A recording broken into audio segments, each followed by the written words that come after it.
South India shopping mall kilo sale అభిమానుల కోరికపై శ్రావణంలో కూడా ఆషాఢం ధరలకి. నమస్కారం, వెల్కమ్ టు ఐ డ్రీమ్. ధర్మ మార్గం విత్ విజిత కార్యక్రమానికి స్వాగతం.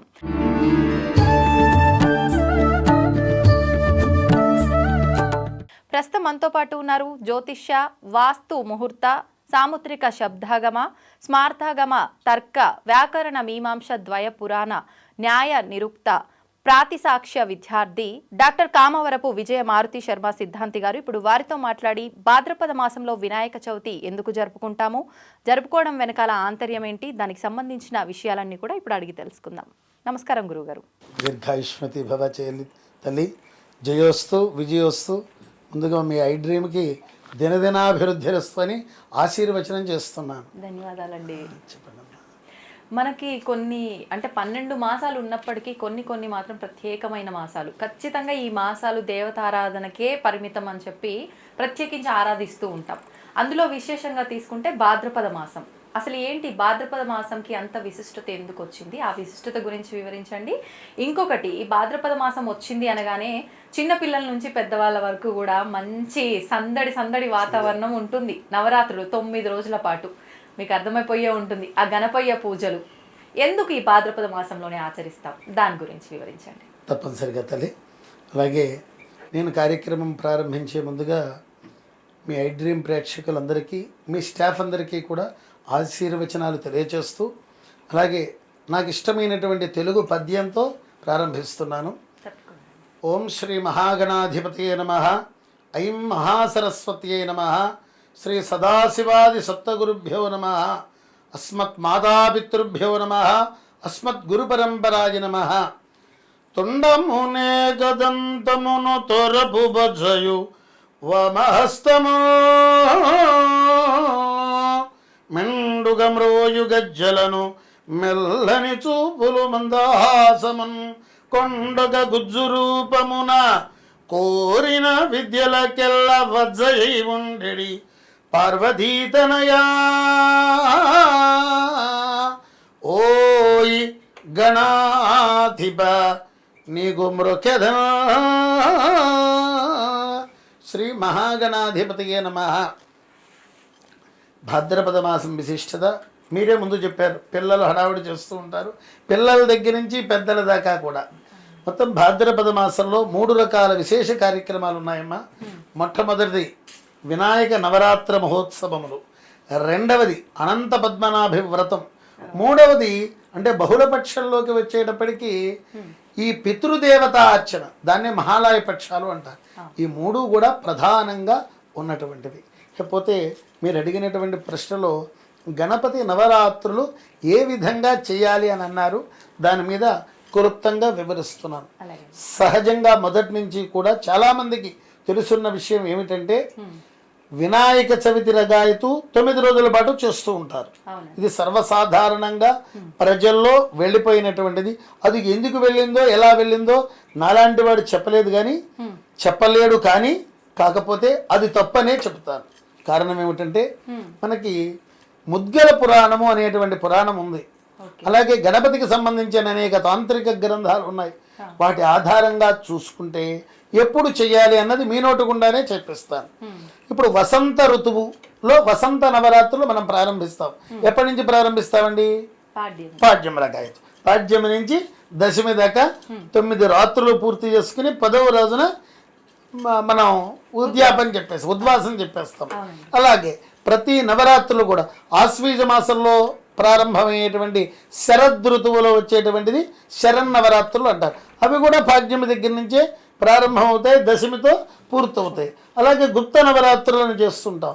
అవి కూడా పాడ్యమితోనే ప్రారంభమవుతాయి, దశమితో పూర్తవుతాయి.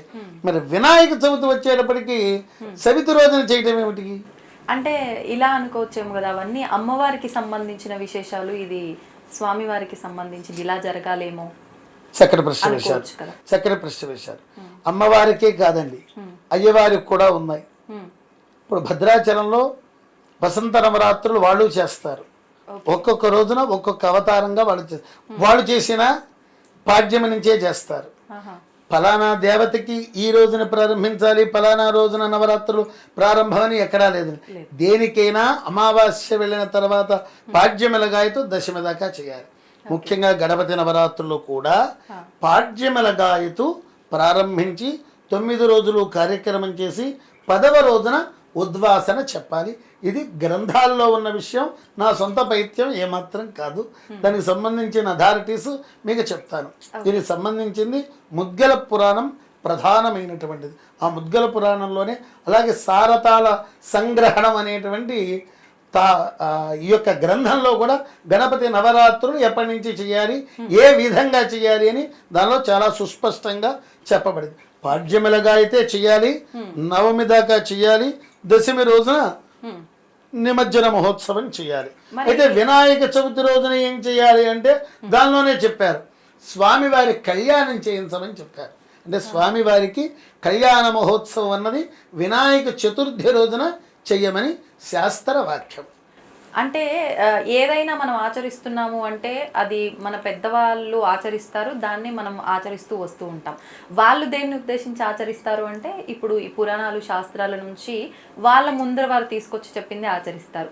మీరన్నట్టుగా చవితి రోజు కళ్యాణము, పాడ్యమి నుంచి నవరాత్రులు అన్న విధానము అనేది ఎందుకు మారిపోయి ఇప్పుడు ఈ పోకడ ఈ ధోరణిలోకి వచ్చేసామంటారు? దానికి ఏదైనా చెప్పగలరు? తప్పనిసరిగా తల్లి, చక్కటి ప్రశ్న వేశారు. ఇప్పుడు ఎవరో ఏదో చేశారు, పూర్వకాలంలో చేయలేదు అంటానికి వెళ్ళలేదండి. కొంతమందికి ఆ శాస్త్ర పరిచయం ఉండవచ్చు, ఉండకపోవచ్చు. శాస్త్రం తెలుసున్నటువంటి వారు తప్పనిసరిగా అదే విధంగా ఆచరిస్తారు. ఇప్పుడు ఉదాహరణకి చెప్పాలి అంటే, ఇగో ఐ డ్రీమ్ ఆఫీస్కి ఈరోజు నేను వెహికల్లో వచ్చాను, పలానా కారులో వచ్చాను, మీరు పలానా టైంకి మాకు ముందుగానే మీరు మా కోసం వెయిట్ చేస్తూ ఉన్నారు. మరి పూర్వకాలం ఈ ఉండేదా, ఈ టెక్నాలజీ ఉండేదా అంటే లేదు. అలాగే పూర్వం ఏమిటంటే నామమాత్రంగా ఈ సాధనా వ్యవహారాలు ఏమీ కూడా అందుబాటులో ఉండేవి కాదు. అన్ని చోట్ల పండితులు ఉండేవాళ్ళు కాదు. ఆ విధంగా చవితి రోజు వినాయక చవితి కాబట్టి ఆ రోజు నవరాత్రులు చేస్తున్నాం అనేటువంటి ఉద్దేశంతో ప్రారంభించారు. అయితే చాలామంది ఏమిటంటే అనుకునేది ఇది భారత సంగ్రామ సమయంలో, అంటే మన భారతదేశం విముక్తి కావాలి, బ్రిటిష్ వాళ్ళు వెళ్ళిపోవాలి అనే ఉద్దేశంతో బాలగంగాధర తిలక్ గారు ప్రారంభించారు అని పెద్దలు చెబుతూ ఉంటారు. అది వాస్తవం కాదండి. వారు దాన్ని ఆధారంగా చేసుకుని ఆ నవరాత్రుల సమయంలో దేశభక్తికి సంబంధించిన అనేక కార్యకలాపాలు చేసిన మహానుభావుడికి నమస్కారం చేస్తూ ఉంటాను నేను. కాకపోతే ఈ వినాయక చవితి, వినాయక చతుర్థి వ్రతం, ఆ వ్రతం ఆ రోజునే చేయాలి. ఆ కథాక్షతలు కూడా, అది కథ చదువుకునే అక్షతలు వేసుకునేది కూడా ఆ రోజున వినాయక చవితి. అయితే ప్రారంభం నవరాత్ర మహోత్సవం, నవరాత్రి కాదు, నవరాత్ర మహోత్సవం. అంటే అది బహువచనంగా రావాలంటే నవరాత్ర. నవరాత్రి అంటే రాత్రి అంటే ఏమవుతుంది, ఏకవచనం వచ్చేస్తుంది.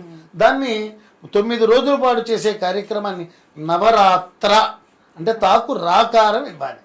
నవరాత్ర మహోత్సవములు అని పలకాలి. వ్రాయటం కూడా అలాగే పలకాలి. అది వాళ్ళకి జ్ఞానం సరిగ్గా లేకపోవటం వల్ల, ఇంతమంది పండితులు ఉండేవాళ్ళు కాదు, పల్లెటూరులో ఎక్కువగా ఇవి జరిగేది, పట్టణాల్లో కూడా జరిగేది అనుకోండి. వాళ్ళకి అందినటువంటి మార్గంలో వాళ్ళు అవలంబించారు, వాళ్ళని తప్పు పట్టక్కర్ల. అసలు శాస్త్రం ఏమిటి అన్నది మాత్రం నేను చెబుతాను, దానికి సంబంధించిన ఆధారాలు కూడా మీకు అందజేస్తాను. ముఖ్యంగా ఈ రోజుల్లో నేను చూసేటువంటి మహానుభావులు ఎవరయ్యా అంటే సమన్వయ సరస్వతి, సామవేదం షణ్ముఖ శర్మ గారు కూడా భాద్రపద శుద్ధ పాడ్యమిలగాయతో దశమి దాకా ఇప్పటికి కూడా ఆచరిస్తున్నారు. రాజమహేంద్రవరం దగ్గర వల్లభ గణపతి అనేటువంటి గణపతి ఉన్నాడు. ఆ గణపతి దగ్గర వారే స్వయంగా ఆ 9 రాత్రులు కూడా చాలా అంగరంగ వైభవంగా, అసలు మంత్రశాస్త్ర విధానంగా, వేదోక్త పద్ధతిలో వాళ్ళు ఆచరిస్తారు. ఇక బయట జనాభా అంటే మీకు చెప్పవలసినటువంటి పని లేదు. అశ్లీల నృత్యాలు, డీజే సౌండ్లు, ఇవన్నీ శాస్త్రంలో చెప్పబడినవి కాదు. మీరు ప్రశ్న వేశారనుకోండి, ఎవరిని డీజేలు పెడుతున్నారు కంటే నాకు సంబంధం ఏమిటమ్మా, నాకు సంబంధం లేదు కదా. మేము అలాంటి వాటికి వ్యతిరేకిస్తాం. నాన్న వద్దు, సౌండ్ పొల్యూషన్ వద్దు. భగవంతుడి తత్వాన్ని ఒక్కొక్క ఋషి ఒక్కొక్క దైవాన్ని దర్శించారు. అనేక మంది ఋషులు దర్శించారు. ఒక గణపతినే అనేక అవతారాలుగా ఉన్నాయి.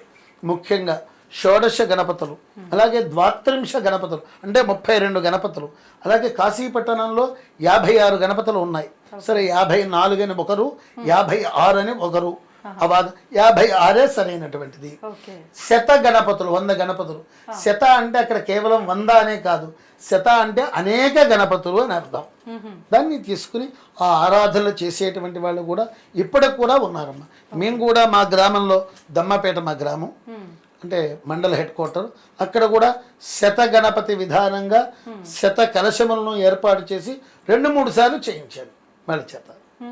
అది ఈ సంవత్సరం కూడా మీకు చెప్పిన విధంగానే వాళ్ళకు కూడా చెప్పదలిచాను.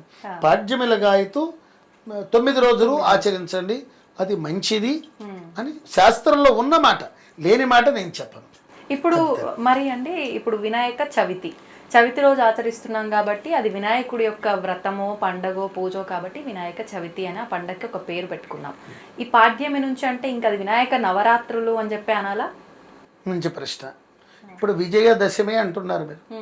విజయదశమి అమ్మవారు విజయోత్సవం ఎప్పటి నుంచి ప్రారంభిస్తున్నారు? పాడ్యమి నుంచే కదా. అంటే విజయోత్సవం ఏమో 10వ రోజు అయితే దసరా రోజున ఆచరిస్తున్నారు, పండగ ఏమో ప్రారంభం పాడ్యమిల గాయతో నవరాత్ర మహోత్సవాలు చేస్తున్నారు.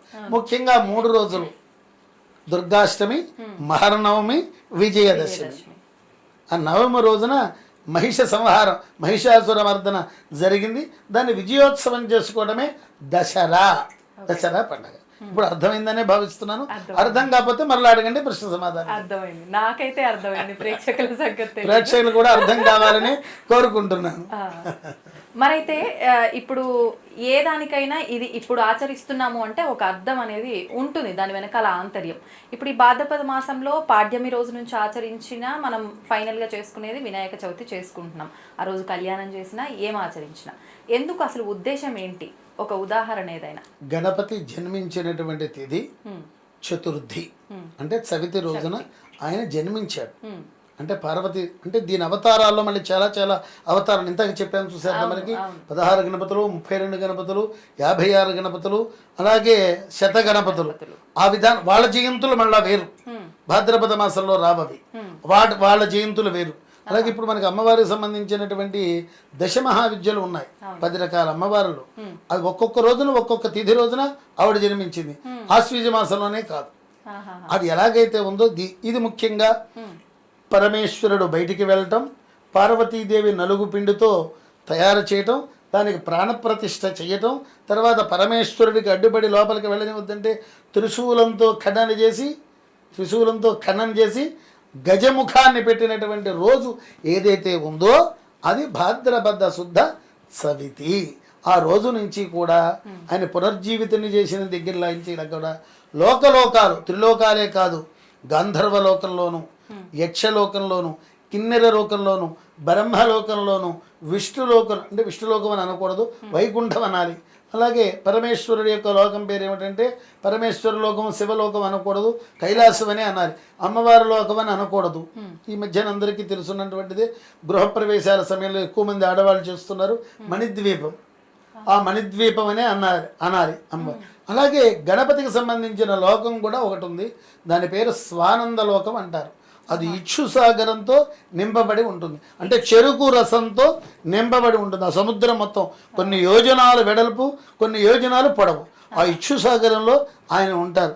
ఆ రోజున పార్వతీ పరమేశ్వరు అంటే భాద్రపద శుద్ధ చవితి రోజున ఆయన దగ్గరికి వెళ్ళి మళ్ళా తిరిగి చక్కగా తల్లి కలుపు చల్లగా అంటూ ఆమె నూనె రాస్తుంది. పార్వతీదేవి వినాయకుడికి నూనె రాసి చక్కగా నలుగు పెట్టి స్నానం చేయిస్తారు పార్వతీ పరమేశ్వరులు వినాయకుడికి. ఆయన సంబరపడి ఇద్దరికీ కూడా ప్రదక్షిణ నమస్కారం చేసి కాళ్ళకి నమస్కారం చేసి వాళ్ళ కోరిక మేరకు కైలాసం వస్తాట. కైలాసంలో మహాట్టహాసంగా ఆయన జయంతి. ఇక్కడ మనం బర్త్డే అంటాం చూశారు, బర్త్డే ఆంగ్ల పదం, ఇదేమో తెలుగు పదం. వాస్తవంగా తెలుగు పదం అంటే వర్ధంతనే అనాలి, జయంతి అనకూడదు. నేను ఈ మధ్యలోనే విన్నాండి, వర్ధంతి అని అంటారు. చక్కగా వర్ధిల్లు అనేటువంటి అర్థంలో వచ్చేదే వర్ధంతి.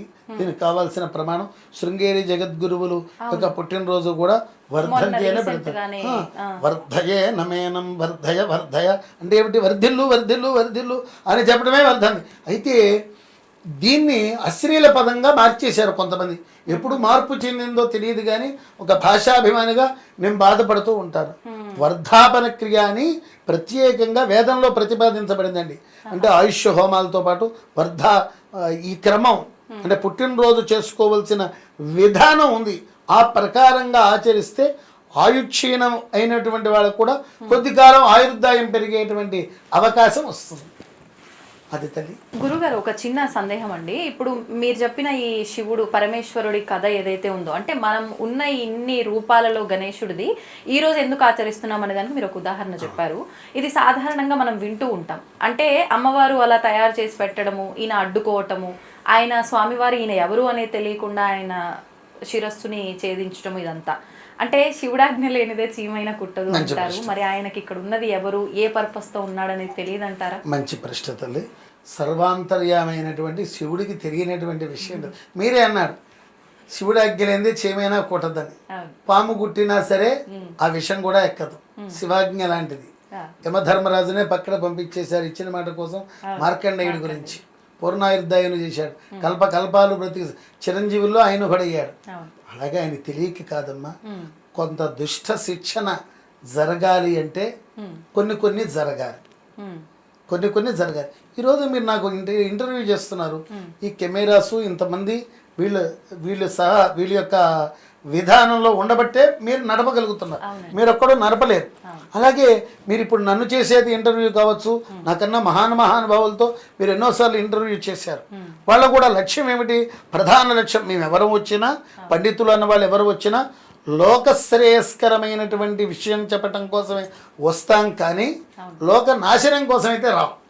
అలాగే తత్వాన్ని గ్రహించాలి. అక్కడ పరమేశ్వరుడు తెలియక తన పుత్రుడని తెలియక ఖండించలేదు. కథలో అలా పైపైన వ్రాయటం సులభతనం కోసం ఈ మధ్యన కొత్త గ్రంథాలు అలా రాసి వదిలేస్తున్నారు. జనాలు తెలియక ఆ తత్వాన్ని గ్రహించక ఇలాంటివి వస్తున్నాయి. ఇంతాక నేను అన్నాను ఇక్షుసాగరంలో ఉంటాయి కదా. కొంతమంది నా దగ్గర వెటకారంగా అంటూ ఉంటారు, ఏమంటే విష్ణుమూర్తి పాలకడలిలో ఉంటారు కదా, పాల సముద్రంలో కదా, ఆయన ఏమంటే తెల్లారేసరికి పాలు పాడైపోతాయి కదండి, మళ్ళీ పాలు పోస్తూ ఉంటారా అని అడిగారు. చెప్తున్నాను వెటకారంగానే అడిగారమ్మా. నేను వాళ్ళకు కూడా తగిన సమాధానం చెప్పా. ఆ పాలు కాదు నాన్న, ఈ పాలు కాదది, ఆ పాలు వేరు, ఆ పాలా వేరు, ఆ తత్వం వేరు, నీ పాలా వేరు, నీ తత్వం వేరు. ఎంతకీ నువ్వు ఇక్కడే పరిమితం అయిపోయావు. నువ్వు తాగేదేమో దాని ప్రభావం కూడా చెప్పుకొచ్చా. నువ్వు రోజు తాగేవి డూప్లికేట్ పాలతో తాగుతున్నావు, ఇప్పుడు పాలు మొత్తం కల్తీమయమైంది, ఆ పాలతో నువ్వు తాగుతున్నావు, నీ బుద్ధి ఎలా?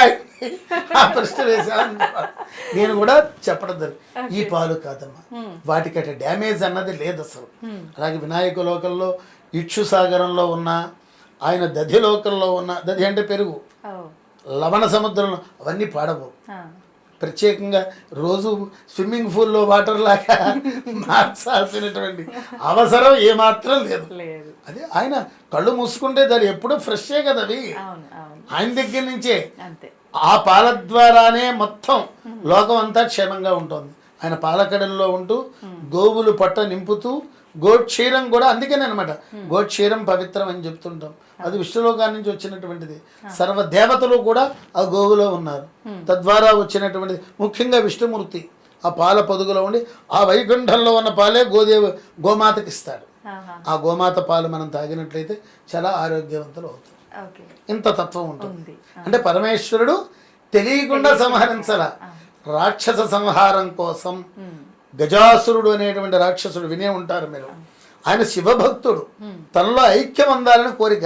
అందుకనే వినాయకుడు కొడుకు తల తీసేశాడు, తీసుకొచ్చి గజాసురుడి యొక్క ముఖాన్ని ఆయనకి అతికించి ప్రాణప్రతిష్ఠ చేశాడు. ఆ తోలు తీసి కట్టుకున్నాడు. ఆయన గుడ్డల కరువు కాదమ్మా. ఇది పార్వతీ కళ్యాణ ఘట్టంలో వస్తుంది. చక్కగా మేనాదేవి చక్కగా పైనుంచి చూస్తూ ఉంటుంది. నాలుడేనా అని ప్రశ్నల మీద ప్రశ్నలు వేస్తుంది నారద మహర్షిది. ఫస్ట్ బ్రహ్మగారు వస్తున్నారు, ఆహా ఏమి తేజస్సు, నాలుడే కదా నారదా అంటుంది. కాదమ్మా ఇందే ఉంది, మీ అల్లుడు ఇంకా గొప్పవాడు అంటది. తర్వాత విష్ణు వస్తాడు, ఆహా ఏమి నీలమేఘశ్యాముడు చక్కటి సౌందర్యవంతుడు, ఈయనేనా మా అల్లుడు అంటుంది.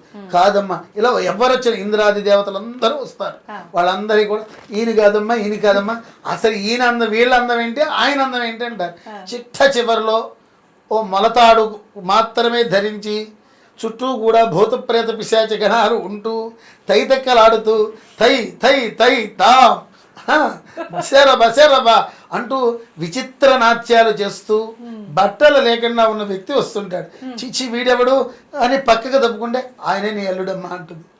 లోపలికి వెళ్ళి వెంటనే మీనాదేవి పార్వతీదేవిని, నేను చంపి నేను చస్తాను, వాడా నీకు దొరికింది, ఇప్పటిదాకా నువ్వు తపస్సు చేసింది వాడి కోసమా అని అంటుంది. సరే లోపలికి వెళ్ళిపోతుంది. సరే తత్వం తెలుసున్నటువంటి ఎవరు మాట్లాడరు. ఈ లోపల నారదుడు కూడా కోపగించుకుంటుంది, అమ్మ నీకు తత్వం అర్థం కావట్లా, నీ అల్లుడు చాలా సౌందర్యవంతుడు, ఆయన తత్వం వేరుగా ఉంటుంది అమ్మ. ఎదురు సన్నాహాలు సరే మనం పానకం ఇస్తాం కదా ఎదురు సన్నాహాల్లో, అలాగే అక్కడ కూడా మధుపర్కం ఇవ్వాలి, పానకం ఇవ్వాలి. శివ కళ్యాణ పార్వతీ కళ్యాణంలో రామ్మ ఇద్దుగానంటే చిచియే ఆ మొహన్ నేను చూడలేనంటే, ఒక్కసారి వచ్చి చూడమ్మా నీకే అర్థమవుతుందంటే అప్పుడు ఎలాగైతే కనిపించాడో అలాగే అనకుండా పట్టు పీతాంబరాలు దేదీప్యమానమైనటువంటి వర్చస్సు, ఆయన మించిన అందగాడు లేడు, పరమేశ్వరుడు మించిన అందగాడు లేదు. అప్పుడు అర్థమవుతుంది మేనాదేవి తప్పైందని మనస్సులో క్షమించమని కోరుకు. అప్పుడు దానికి గల కారణం కూడా చెప్తాడు. అమ్మ దక్ష ప్రజాపతి ఒకానొక సందర్భంలో చేస్తే ఆయనకి మద్దతుగా నువ్వు కూడా ఉండి ఈ మేనాదేవి కూడా మద్దతుగా ఉంచింది ఆ జన్మలో. అందుకని ఆ ప్రభావం నీ మీద ఉంది, ఆ దోషం హరింపజేయడానికి నీకోసం ఆవేశం కట్టాను అని చెప్తాడు పరమేశ్వరుడు. ఇది యథార్థం. ఇప్పుడు అంటే ఎలాగో వివాహం టాపిక్ వచ్చింది, మనం మాట్లాడబోతున్నది కూడా గణపయ్య గురించే కాబట్టి, అంటే ఇది నేను విన్నాను గురుగారు, వాస్తవమో కాదో నాకైతే తెలియదు, మీరే దానికి వివరణ ఇవ్వాలి. చెప్పండి. ఏ పూజ చేసినా తొలి పూజ అనేది ఖచ్చితంగా వినాయకుడికి అంటారు. అందులో భాగంగానే పార్వతీ పరమేశ్వర కళ్యాణం సమయంలో కానివ్వండి వినాయకుడి పూజ చేసినాకే ఇది జరిగింది అని చెప్పి నేను ఎక్కడో విన్నాను. ఇది వాస్తవమా? మరి వాస్తవం అయితే వాళ్ళ పుత్రుడే ఇతనైనప్పుడు వివాహానికి ఆయన ఎలా ఉన్నారు, దాని గురించి. అలాగే చక్కటి ప్రశ్న అది. ఇప్పుడు ఒక్క గణానికి ఒక్కొక్క ఆధిపత్యం ఉంటుంది. ఈయన ప్రమథ గణాల్లో విఘ్నాధిపతి, అంటే ఎటువంటి విఘ్నాలు సంభవించకుండా ఆయన ప్రార్థిస్తే విఘ్న నివృత్తి అవుతుంది. విఘ్నాలు రావాలన్నా కూడా వినాయకుడి వల్లే వినాయకుడు వస్తాయి. అంటే వచ్చేది ఆయన వల్లే, తొలగించేది కూడా ఆయన వల్లే. ఆయన అనుచరులేగా వచ్చేది, విఘ్నాన్ని కలిగించేది ఆయన అనుచరులే వస్తారు, విఘ్నాన్ని కలిగిస్తారు.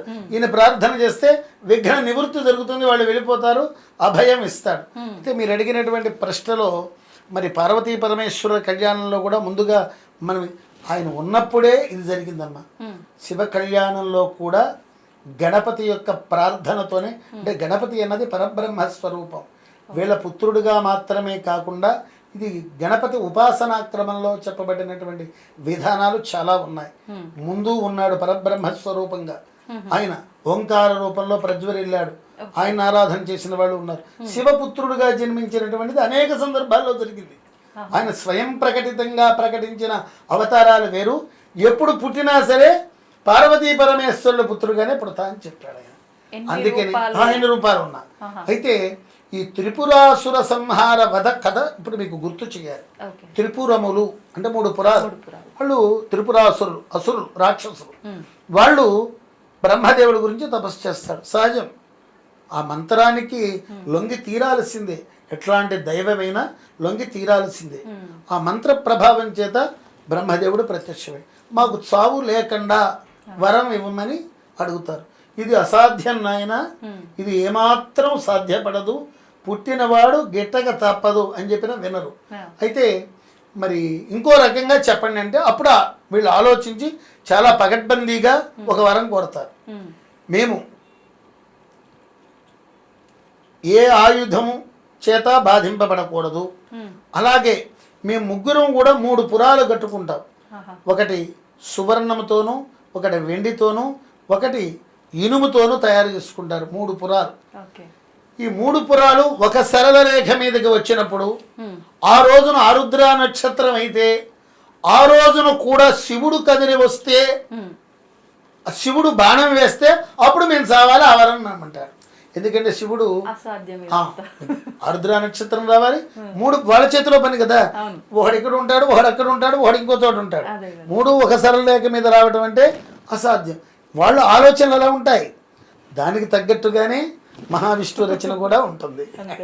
వాళ్ళకి అన్ని తెలివితేటలు ఉన్నప్పుడు భగవంతుడికి ఎన్ని తెలివితేటలు ఉండాలి. సరే, కొంతకాలం అలా సాగనిస్తారు. వాళ్ళ యొక్క పీడ భరించరాని స్థితిలో ఉంటే విష్ణువు బ్రహ్మ మొదలైన దేవతలు కూడా శివుడి దగ్గరికి వెళ్తారు. శివుడి దగ్గరికి వెళ్ళి, పరమేశ్వర, నానా అతలాకుతలం చేస్తున్నారు, మరి నువ్వు కదిలి రావాలి, నువ్వు కదిలి వస్తే గానీ వాడి సంహారం అవదంటే ఒకసారి దివ్య దృష్టి చేత ఆలోచిస్తాడు. చూస్తాడు స్వామి. చూసేటప్పటికి చక్కగా యజ్ఞయాగాది క్రతువులు జరుగుతూ ఉంటాయి. యజ్ఞాలు, యాగాలు, అభిషేకాలు, విశేషాభిషేకాలు, విశేష ద్రవ్యాలతో అభిషేకాలు, ఇవన్నీ జరుగుతూ ఉంటాయి. చక్కగా ఉంది కదయ్యా ధర్మం, యజ్ఞయాగాది క్రతువులు చక్కగా జరుగుతున్నాయి, దాని దగ్గరికి నేను ఎందుకు వస్తాను, దానికి నా అభయహస్తమే ఉంటుంది వాళ్ళ మీద అని లోపలికి వెళ్ళిపోతాడు. ఎలాగా అక్కడ వైదిక క్రతువు చక్కగా జరుగుతూ ఉంటుంది, బయట ఏమో పాడు చేస్తూ ఉంటారు వీళ్ళు. అంటే వాళ్ళ లోకాల మటుకే బాగుండాలి కానీ బయట లోకాలు బాగుండకూడదన్న విపరీతమైన ధోరణి వల్ల వాళ్ళకి ఆ బుద్ధులు అనమాట. సరే, ఏ విధంగానైనా సరే దీన్ని పాడు చేయాలనే ఉద్దేశంతో విష్ణు మాయని ఆ త్రిపురాల్లోకి వదులుతాడు విష్ణుమూర్తి. ఆ మాయ కూడా వెనక్కి వచ్చేస్తుంది, లోపలికి వెళ్ళలేకపోతుంది. అప్పుడు నారద మహర్షి గారిని పంపిస్తాడు. త్రిపుర పట్టణాల్లో మొత్తం కూడా నువ్వు వెళ్ళి అవైదికాన్ని ప్రోత్సహించాలి, నేను కూడా తర్వాత వస్తాను. అవైదికాన్ని అవైదికం అంటే వేదం చెప్పిన మార్గం కాకుండా వేరే మార్గం అనమాట. మీరు 6 రోజులు తప్పు చేయండి, 7వ రోజున తప్పైందనండి సరిపోతుంది. ఇలాంటి ప్రచారాలు. పాతివ్రత్యం ఏంటమ్మా, ఎవరికి నచ్చిన వాళ్ళతో వాళ్ళు తిరగవచ్చు. యజ్ఞాలు ఎందుకు, అనవసరంగా కట్టెపుల్లల దండగా, ఆవు నెయ్యి దండగా, ఇంత పైగా ఇన్నేసి గంటలు కూర్చోవాలి, ఇవేమీ అక్కర్లేదు. 5 రోజులు మీ ఇష్టం వచ్చినట్టు మీరు ఆలోచించండి. స్నానం చేయకపోయినా పర్లేదు, ఏం చేయకపోయినా పర్లేదు, నిత్యానుష్ఠానం చేయకపోయినా పర్వాలేదు, ఏమి చేయకపోయినా పర్లేదు, 7వ రోజున వెళ్ళి క్షమాపణ కోరని చాలు, సరిపోతుంది అంటారు. ఇదేదో బాగుందే అని ముఖ్యంగా ఇలా అన్నాను. అంటే మిమ్మల్ని ఉద్దేశం కాదు, మంచి జరగాలన్నా చెడు జరగాలన్నా ముఖ్యంగా ఆడవాళ్ళేనమ్మా, దానిలో సందేహం అంతేనమ్మా. మంచి కూడా వాళ్ళే, చెడు కూడా. ఎందుకంటే ఇప్పుడు దొంగ బాబాలు ఎక్కువైపోయారు. దొంగ బాబాలు, అలాగే ముఖ్యంగా అరుణాచలంతో టోపీ అమ్మలు, వీళ్ళు విపరీత ధోరణి ఎక్కువైపోయింది. అసలు దైవాన్ని పక్కన పెట్టి అమ్మలు అక్కలు అని బయలుదేరుతున్నారు. అవి మేము ఖండిస్తాం. దాన్ని ప్రోత్సహించింది ఎవరు? మహిళలే. నలుగురు కలుస్తారు, ఇగో అమ్మలేదో కలిసేసి వచ్చిందంటారు. అసలు అమ్మని పక్కన పెడుతున్నారు, ఆ లలితా త్రిపుర సుందరిని పక్కన పెడుతున్నారు, ఈ టోపీ అమ్మల పడి పెడుతున్నారు. వాళ్ళేమో మానసిక ఒత్తిడికి గురై పిచ్చి వాళ్ళగా వాళ్ళు తయారు చేస్తుంటే అవధూత తత్వం అని ఒకటి ఉంది దత్తాత్రేయ పరంపరలో. అంతపటికి ఓకే, వీళ్ళందరినీ అవధూతలు చేస్తున్నారు. మా బాధ అంతా అది. అయితే ఎప్పుడైతే నారదుడు వెళ్ళాడో ఒక మహానుభావుడు గారు వస్తున్నారు, వారు చెబితే మీకు ఇంకా ఆనందంగా ఉంటుంది, నాకన్నా చాలా గొప్పగా చెబుతారు, వారిని ఆహ్వానించండి అంటే ఆహ్వానిస్తున్నాం స్వామి అంటారు. ఆ విష్ణుమూర్తి ఒక అవతారంలో వస్తాడు, అదే బుద్ధావతారం. అదే బుద్ధావతారం చెప్పి ఇదే ప్రచారం. తెల్లటి బట్టలు పైనుంచి కిందగా వేసుకుని, ఇవేమీ ఎక్కర్లేదు, యజ్ఞాలు ఎక్కర్లా, యాగాలు ఎక్కర్లా, ఏమీ ఎక్కర్లా, పాతివ్రత్యం అసలు లేదు, వట్టి బోటకం. ఇవన్నీ మీరు నమ్మద్దు. మీకు నచ్చిన వాడితో మీరు దిగండి, ఎవరు నచ్చిన వాళ్ళతో వాళ్ళని భోగంలో ఉండండి, భోగ విలాసాలకు అలవాటు పడండి, ఇవన్నీ మీరు టైం వేస్ట్ చేస్తున్నారు అని ప్రచారం చేసేటప్పుడు నిజమే కదా. ఇప్పటిదాకా మనం భర్త చెప్పిన మాట వింటున్నాం, అలాగే పిల్లలకు తగ్గట్టుగా మనం ఇల్లు శుభ్రం చేస్తున్నాం, యజ్ఞయాగాది క్రతువు చేస్తున్నాం, అసలు మనం ఏం అనుభవిస్తున్నామని వాళ్ళలో కూడా మాయ వల్ల వచ్చి చెడగొట్టడం. ఎప్పుడైతే ఇది అయిపోయిందో మళ్ళీ పరమేశ్వరుడి దగ్గరికి వెళ్తారు. పరమేశ్వరుడి దగ్గరికి వెళ్ళి, స్వామి ఒకసారి ఆ లోకాన్ని చూడు అంటే పాడైపోయింది, నేను కథలు వస్తున్నాను పదమంటాడు. అంటే దానికి రథం, సూర్యచంద్రులే రథాలుగా ఏర్పడతాయి. అంటే కొంచెం కదిలిందో లేదో బండి చక్రం అలా కూలిపోతుంది, భూమిలో కూలిపోతుంది. అప్పుడు ఒక్కసారి వినాయకుడి వైపు చూస్తాడు. మీరిచ్చిన వరమేగా నాన్నగారు అంటాడు. అంటే ఆయన పూజ చేయలేదని,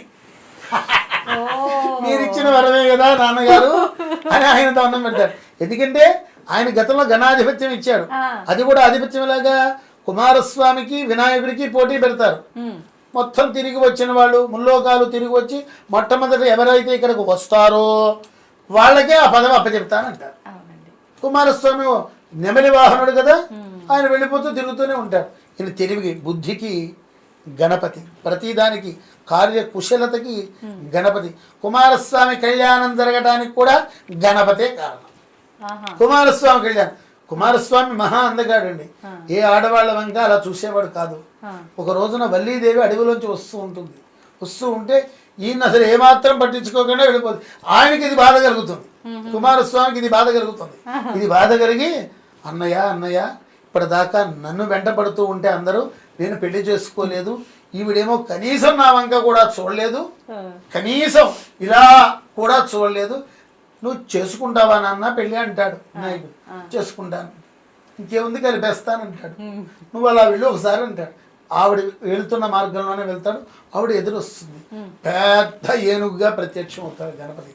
ఘీంకారం చేస్తాడు, తొండాన్నెత్తి ఘీంకారం చేస్తే వెంటనే భయపడి వచ్చి కుమారస్వామిని ఆలింగనం చేసుకుంటుంది, కళ్యాణం అయిపోతుంది. ఈ స్టోరీ కాపీ కొట్టారేం పాత సినిమాలలో?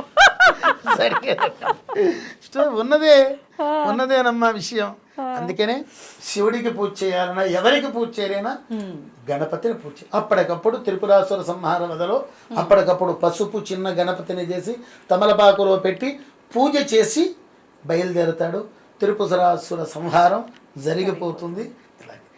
అలాగే గణపతికి మూషిక వాహనం ఒక్కటే కాదండి, ఆయన గుర్రం ఎక్కిన వాహనం, గుర్రము ఎక్కాడు, సింహవాహనుడిగా ఉన్నాడు, అనేక వాహనాలు కలిగి ఉన్నాడు. ఇప్పుడు మనం అంతా చెప్పుకునేటువంటి పార్వతీ పుత్రుల యొక్క తనయుడిగా కొలిచేటువంటి మూషిక వాహనుడిగానే మనం తెలుస్తాం. ఆయన అవతారాలు, ఈ అవతారాలు కూడా మేము కల్పించి వ్రాసినటువంటివి కాదు.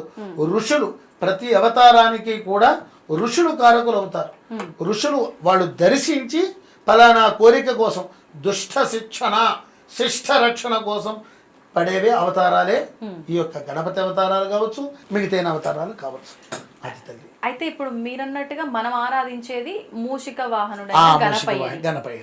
మరి అంటే ఇప్పుడు శివుడు ఆరాధించింది కూడా పసుపు గణపతి, మనం ఆరాధించాల్సింది కూడా పసుపు గణపతేనా? మొట్టమొదటిగా హరిద్ర గణపతి, పసుపు గణపతి. ఆ తర్వాతే మిగతా ఏ గణపతిని పూజ చేయాలన్నా. ఇప్పుడు ఉదాహరణకి చెప్తున్నా, రత్నగర్భ గణపతి అనేటువంటి గణపతి, అలాగే ఉచ్ఛిష్ట గణపతి ఉంటుంది, క్షిప్ర గణపతి ఉంటుంది, లక్ష్మీ గణపతి ఉంటుంది, బాల గణపతి ఉంటుంది, తరుణ గణపతి ఉంటుంది, విజయ గణపతి ఉంటుంది. వీళ్ళ వాహనాలు వేరు, వీళ్ళ ఆయుధాలు వేరు. వాళ్ళకి పూజ చేయాలన్నా మిగతా ఎన్ని అవతార తొలి పూజ పసుపు వినాయకుడికే చేయాలి. ఓకే, మరి ఇప్పుడు ఈ మూషిక గణపతిని ఆరాధించాలన్నారు, కానీ ఈ మధ్య కాలంలో మనం చూస్తున్నాం రకరకాల విగ్రహాలు, అక్కడ రకరకాల దానిపైన కూర్చున్నట్టు, స్వామివారు అమ్మవారి ఒళ్ళో కూర్చున్నట్టు కానివ్వండి, ఏదేదో రకంగా విగ్రహాలు మనం చూస్తాం. అమ్మవారు అయ్యవారి ఒళ్ళో కూర్చున్నమాట వాస్తవమే, దాన్ని తప్పు పట్టాల్సిన పని లేదు. ముందుగా తప్పు పట్టాల్సిన మంది ఏమిటయ్యా అంటే, అసలు శాస్త్రంలో ఏం చెప్పారు, ఆ క్రియాకలాపం ఏమిటి, మనం పాలవేళ్ళు ఎందుకు కట్టాలి, ఇవన్నీ కూడా పోయి ఏమంటే డీజేలకి ప్రాధాన్యత ఇస్తూ ఆ ప్లాస్టర్ ఆఫ్ ప్యారిస్ విగ్రహాలు పెడుతూ నీటినే కాదు వాతావరణాన్ని కలుషితం చేస్తున్నారు. మట్టి వినాయకుడిని పెట్టమన్నారమ్మా. ఎందుకంటే భాద్రపద మాసం అంటే ఇప్పుడు ఆగస్టు నెలలో వర్షాలు బాగా పడతాయి. పడినప్పుడు ఎక్కడి నుంచో మట్టి కట్టుకొస్తూ ఉంటుంది, ఒండ్రు మట్టి అంటారు. చాలా అది పొలాలకి చాలా మంచిదమ్మా. ఒండ్రు మట్టి పొలాలకి వేస్తే చాలా మంచిది. దాన్ని సేకరించుకుని వచ్చి ముందు రోజున గణపతిని తయారు చేసి తర్వాత నీ ఓపికని బట్టి 1 రోజు చేస్తావో, 3 రోజులు చేస్తావో, 5 రోజులు చేస్తావో, వాస్తవంగా 9 రాత్రులు చేయాలి. అందుకని నవరాత్రులు. ఆ 9 రాత్రులు జరిగిన తర్వాత 10వ రోజున ఎక్కడ కలవమంటారు, మళ్ళీ నీళ్ళల్లోనే కలవమంటారు. మళ్ళీ ఆ వాటర్ ప్రవాహం వల్ల ఇవి పంట కాలువలకి వెళ్తుంది. ఆ పంట కాలువకి వెళ్ళినప్పుడు కేవలం ఒక గణపతే కాదు, ఇందాక మనం చెప్పాను చూస్తే, నేను మీతో చెప్పాను, మాచీపత్రం సమర్పయామి, బిల్వపత్రం సమర్పయామి. ఒక్కొక్క పత్రి వల్ల ఒక్కొక్క ఉపయోగం ఉంది. ఈ పత్రులన్నీ ఉండటం వల్ల ఆ రోజుల్లో ఎరువులతో పని ఉండేది కాదు. ఇప్పుడు చూడండి రసాయనిక ఎరువులు వాడుతున్నారు. ఈ మధ్యన మీలాంటి వాళ్ళ ప్రచారం చేయటం వల్ల, మీలాంటి టీవీల వల్ల, ఈ సోషల్ మీడియా ప్రభావం వల్ల, మీలాంటి వ్యక్తులు ఇలాంటివి సేకరించి ప్రచారం చేయటం వల్ల కొద్దిన్నా మార్పు వచ్చింది. మీరు తత్వం రసాయనిక ఎరువులు వాడకుండా ఆవు పేడ మొదలైనటువంటి వాటితో ఎక్కువ మంది సేద్యం చేస్తున్నారు. దాన్ని స్వాగతించదగ్గ విషయం. ఈ ఇప్పుడు జరిగేటువంటిది అంటే నేను ఒక పేరు చెప్పట్లా, మన ప్రాంతంలోనే కాదు ఇతర ప్రాంతాల్లో ఎవరు చేస్తున్నా ఆ ప్లాస్టర్ ఆఫ్ ప్యారిస్ అన్నది తప్పు. అది శాస్త్రంలో ఎక్కడ చెప్పబడదు. మన వెర్రితనం వల్ల వాడు 10 అడుగుల విగ్రహం పెట్టాడంటే నేను 12 అడుగుల విగ్రహం పెడతాను. పోటీ అలా ఉండకూడదండి.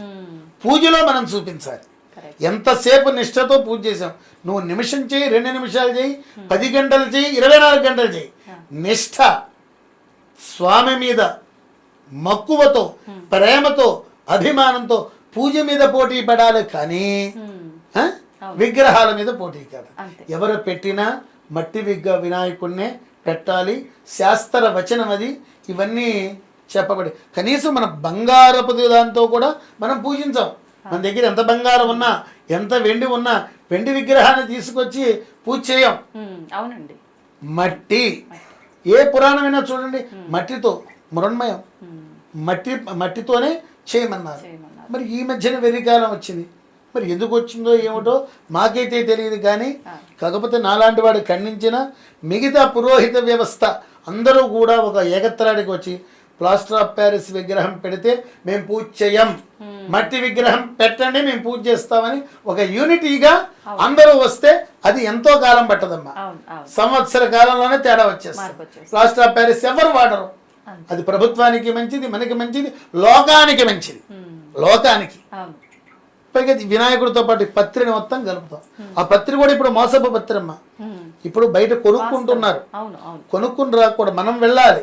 వెళ్ళి దానికి సంబంధించినటువంటివి తీసుకుని రావాలి. సేకరించి తీసుకువచ్చింది కనీసం 2 అయినా సరే తీసుకుని వచ్చి అవి అప్పచెప్పినా సరే స్వామి సంతుష్టుడు అవుతాడు. వాస్తవమైన పత్రి 2 అయినా చాలు. 2 అయినా లేకపోయినా అవకాశం అవకాశాలు ఉన్నప్పుడు ఏకవింశతి పత్ర పూజ అని ఉంది. ఆ పత్రాలు ఉన్నాయి, వాటి ఫలితాలు ముందు మాచీ పత్రం సమర్పయామి అని అంటూ ఉంటాం. అసలు ఇవి వాటి వల్ల ప్రయోగాలు ఇంతకు మీరు అడిగారు, దాని గురించి చెప్పవలసినటువంటి బాధ్యత నా మీద. ఈ కరపత్రం కూడా మీకు ఇస్తాను, ఇది వేసిందే నేను. ముందుగా మాచీపత్రం పూజయామి. మాచీపత్రం అంటే ఈ దవనం, మాచిపత్రి అంటారు, దవనం పూలల్లో మనం చూస్తుంటాం. ఆ దవనాన్ని ఇది చేయటం వల్ల ఆస్తమా నియంత్రణ. దవనాన్ని మనం పక్కన ఉంచుకున్నట్లేదు. నిజంగా కూడా మీరు ఎప్పుడైనా ట్రై చేయండి.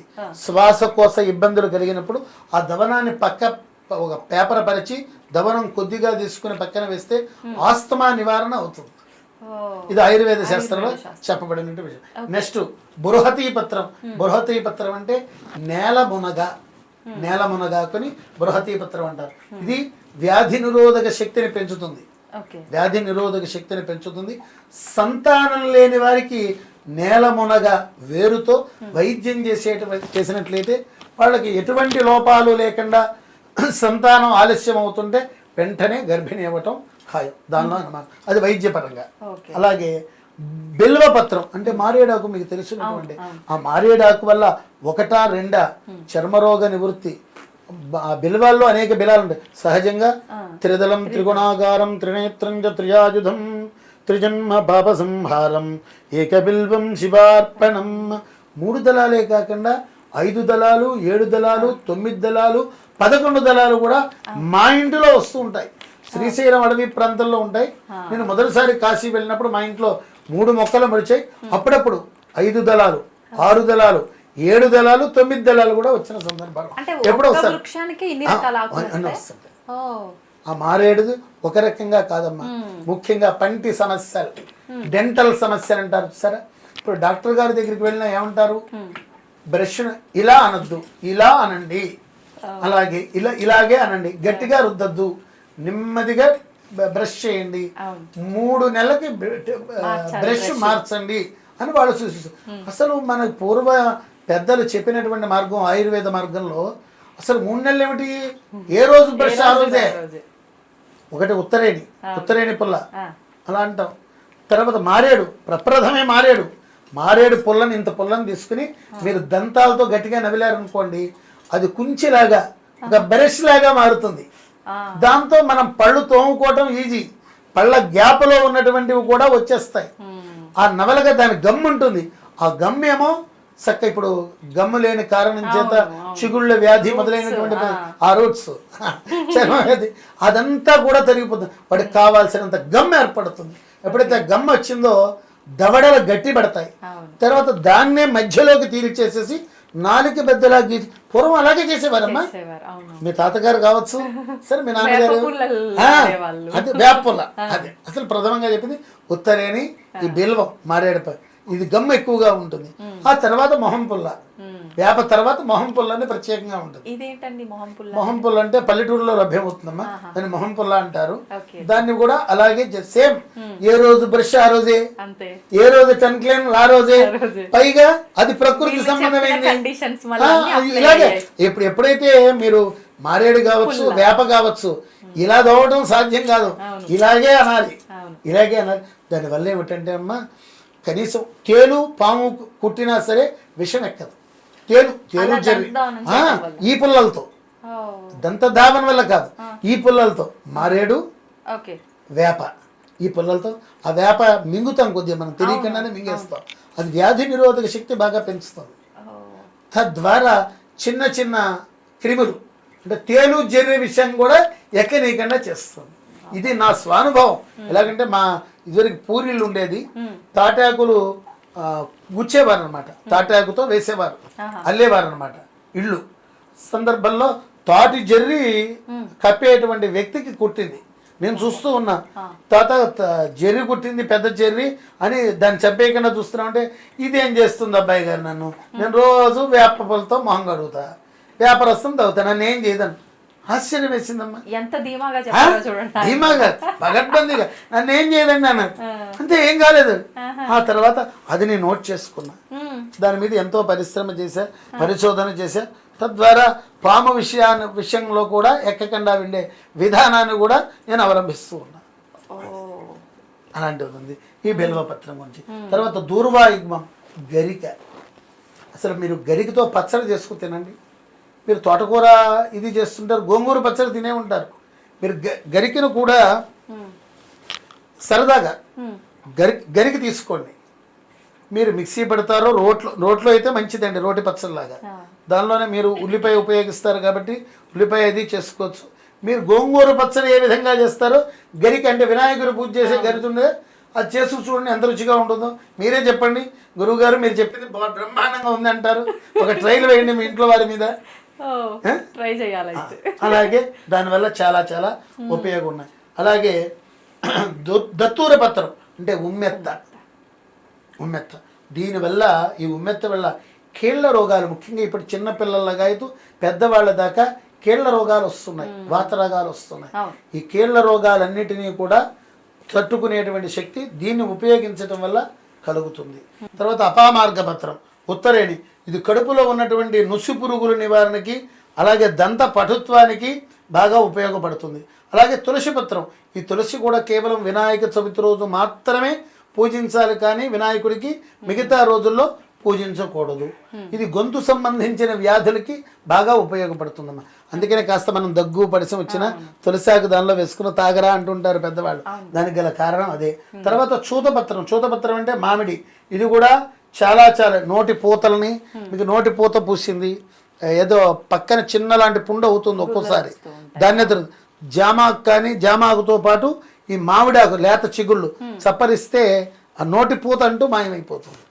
అది నెక్స్ట్ కరవీర పత్రం అంటే ఎర్రగన్నేరండి, శిరోజాల రక్షణకి అది బాగా ఉపయోగపడుతుంది.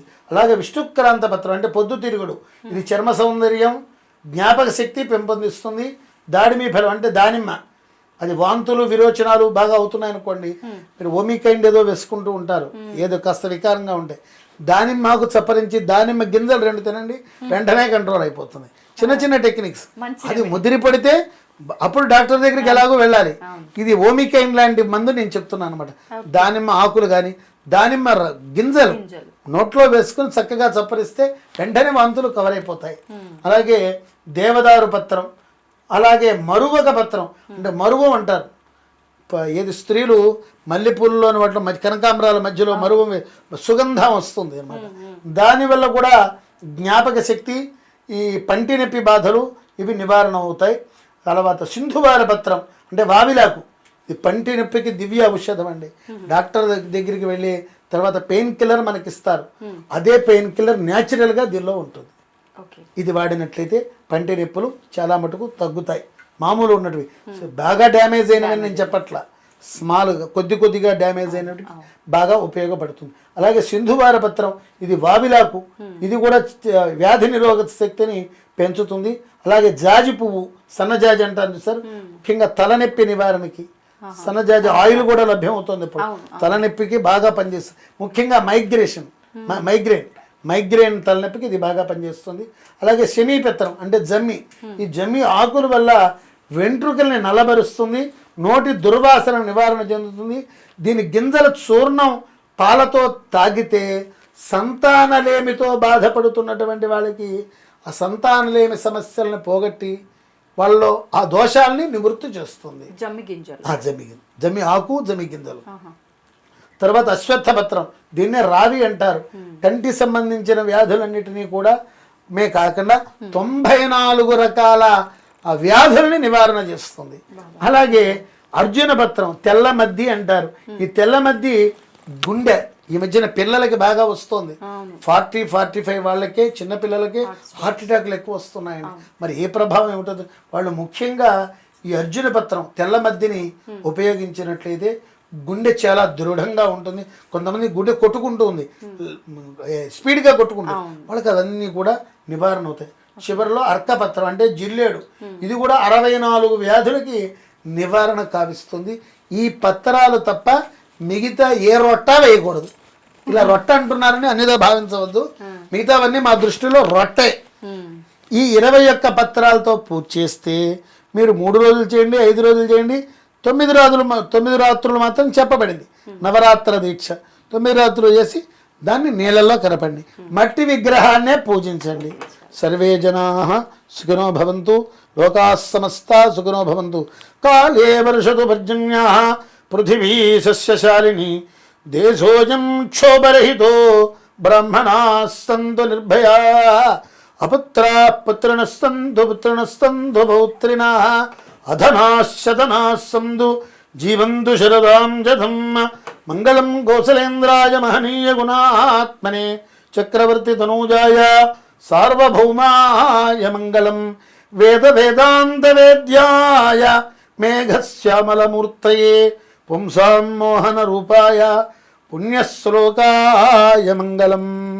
సర్వే జనాః సుఖినో భవంతు, లోకాః సమస్తాః సుఖినో భవంతు. శుభం భూయాత్.